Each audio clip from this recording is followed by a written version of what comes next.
Aujourd'hui, nous nous retrouvons pour parler d'une œuvre qui est plus que connue aujourd'hui, puisqu'elle est très certainement l'œuvre la plus célèbre au monde.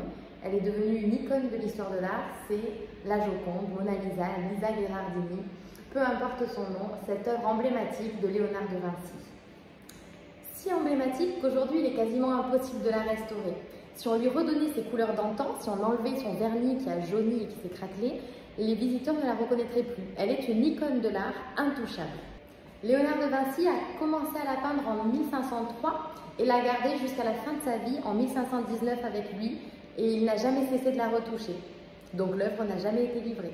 Lisa Gherardini, qu'on appelle aussi la Joconde par rapport au nom de son mari, Il Giocondo, Francesco Giocondo. Et Giocondo en italien veut dire heureux. C'est pour ça qu'elle esquisse un petit sourire. C'est un clin d'œil à son nom de famille. Lorsqu'elle est peinte, elle a 24 ans. Elle est la femme d'un riche marchand. Elle est déjà la mère de 5 enfants. Et si il y a quelque chose sur son visage qui peut vous sembler étonnant, son absence de sourcils, c'est tout simplement qu'à la Renaissance italienne, il était de bon ton pour une femme de se raser les sourcils. Alors, pourquoi la Joconde est-elle si connue?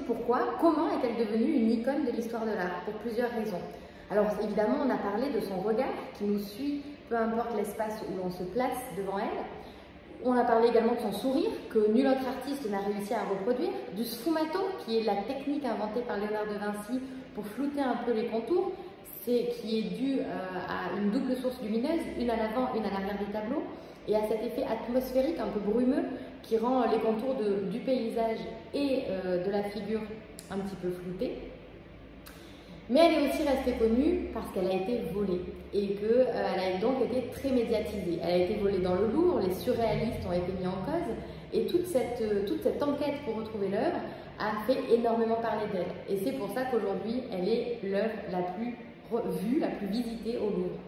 Voilà, sans être trop allée dans le détail, j'espère que vous avez appris quelques anecdotes sur cette œuvre extrêmement connue de l'histoire de l'art.